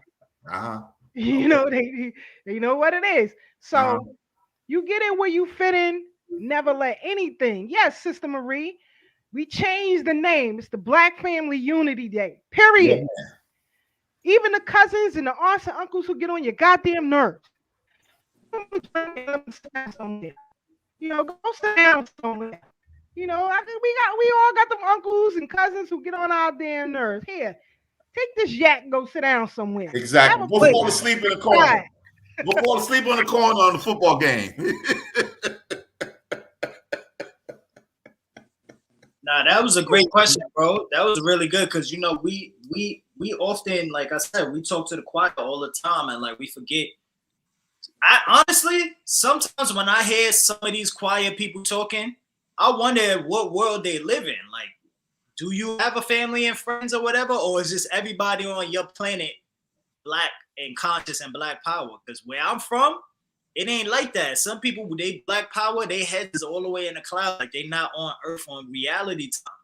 You know, so like, that's a really practical question. Like, how do you deal and move in that kind of environment where it's not only like people that are disbelievers or, you know, unconscious, but like it's people that blatantly will try to disrespect your consciousness. You know what I'm saying? Because that happens a lot. And it will be family members. Like, because 9 times out of 10, the person that says that is not in support of your consciousness. Of the course. person that says that is that very ignorant family member that's saying that to either piss you off, or they might not be intentionally wanting to piss you off, but they just don't know how to not be an asshole. So they say that, and then, oh, I thought you about that black power stuff. What are you doing here? Da, da, da. It's like, fam, you don't want me to be here? Is that what? Just say that. Just tell you. If you don't want me to be here, just say it. You gotta remind them. It's all the black people at. Stupid. It's where the black people at. So, like, yo, it's real, like, trying to maneuver and being, like-minded people like us. It's real trying to maneuver through those kind of environments. So, like... Look, man. Look, I always tell people like this, man. The fact of the matter is you got to be your own person. Like, all that fronting, like I always say, you know what I'm saying? Like, who we going to be a slave for? We going to be a slave for the white man. We going to be a slave to the black power, quote-unquote, culture, man. You got to be your own person. Think for yourself. You know what I'm saying? While you still can. Because my whole thing is this, man. You was raised on it. I mean, take the opportunity to educate your family, because ever since you was a kid, you was celebrating Thanksgiving. You wasn't celebrating no pilgrims. Ain't no picture, no pilgrims ever been up at, whether it's my mother's side, my father's side, my auntie's side. Ain't nobody talking about, yeah, we want to thank the pilgrims for finding. Nah. It's like, yo, we here, we a family, we eating. And that always, in every culture, and this is why the Europeans did this, they know in every culture, you strengthen bonds over food. Anytime multi-million-dollar deals is made, they going to dinner. You breaking, that's why we call it breaking bread. But you got to find the value in it. And like I say, people run around with no value, and that's their problem. I value my family. This will be the first Thanksgiving without my mother. Damn. Period. You know what I'm saying? And a couple of years ago was the first Thanksgiving without my grandmother, and I'm glad I spent my last Thanksgiving with her. If I listen to these conscious Negroes, I'd never be with my family. That's why I listen to these idiots. Because they the same people that ain't welcome to the house, and not because they conscious, it's because they stupid. And they think reading a book or two is gonna replace their stupidity. No, their stupidity is a character flaw. So I encourage anybody, man, don't let nobody discourage you from spending time with your family, especially this day and age, because you don't know when the next time you're gonna see them. And God forbid it be at a funeral, because knowing black people, that's the only time we really get together is at the funerals. So let's keep it a buck with ourselves. Let's keep it 100 and cut the foolishness, man. I don't care about what people talking about. So with that being said, I'm getting ready to roll up out of here. It used to, we used to say the only time you see your family was at weddings and funerals. We don't even get married no more. Jumping a broom, it's like you jumping a vacuum cleaner now. Ain't nobody jumping over no vacuum cleaner. The baby showers be more extravagant. Pretty much. They got high bands at the baby shower. And at the baby shower, the father don't be there sometimes. Damn. And the strippers. You know? And salute to our brother Kev Holston. Salute to our brother Kev. That's my dude right there. Hey, before we go, hey Keisha, I know you ready to go. I'm sorry, Tad. Finish what you were saying. Nah, I just want to give my last closing remarks, man. You know, I just want to thank everybody for tuning in. I'm hoping y'all were inspired by what you heard here tonight, and it's your turn to go out and inspire others. So I want y'all to stay up, stay blessed, stay true, and remember, no matter how hard things may seem right now, it's always better days ahead. Yes, sir. I just wanted to say one more thing before we knock it off. There's going to be a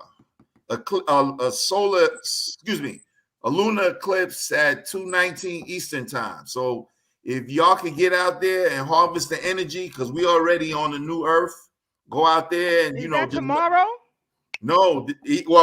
Technically, yeah, tomorrow. I mean, but in one after midnight, 1 o'clock, not in the afternoon. So if y'all can get outside, especially if you are out in the suburbs or in the country where you can actually see it, get out there and check it out. Hopefully it's clear in your area so there won't be no cloud coverage. And with that, I'm going. I'm Blacksmith. Y'all know me as Blacksmith on this show, but on Facebook, I'm Flavius Jones. Hit me up. Let's do something. Y'all know we got books on deck. We got T-shirts. We got a little bit of merch for y'all. More soon coming. I'm done, Keisha. You take it from here. Thank y'all. Yeah. Well, yeah, family. It's your brother OSHA SJ. Once again, yo, man, we had a great conversation. Please do us the solid. I know I'll be stressing this, but I'll be stressing it because people don't be doing it. Go share this video, family. Yeah, we do our job. We present, we give our opinions, we give facts. That's our job. It's our job to share the video to get this information out to people. So please drop a comment, follow, subscribe to us on YouTube, follow us on Facebook, share this video, family. We want to keep doing this. We don't ask y'all for no money and nothing like that. We do this because this is how we affect change. You know what I'm saying? And we really care about our people. So hold us down. Share this video, family. Your brother OSHA SJ. We got some initiatives coming up. Trust me.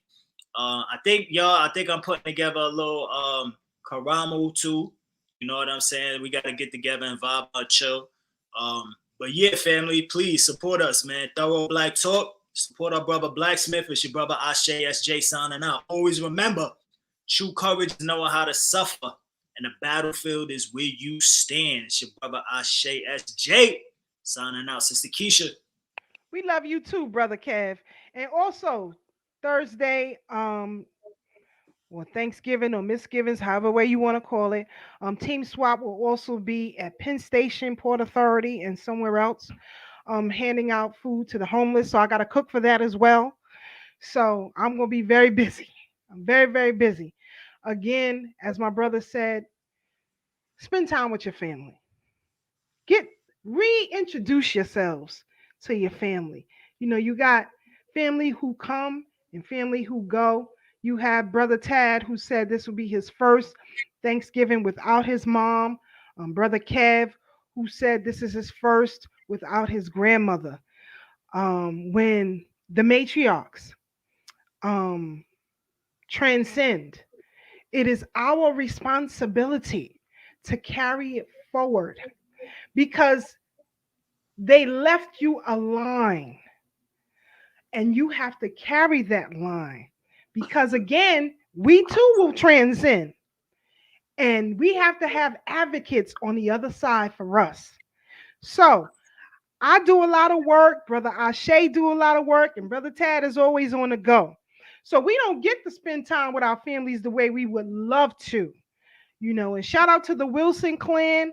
I think I sent Brother Tad and Ashe a video of our banquet dinner. That's how my family get down. We don't play these kind of games. That's the people I worry about impressing.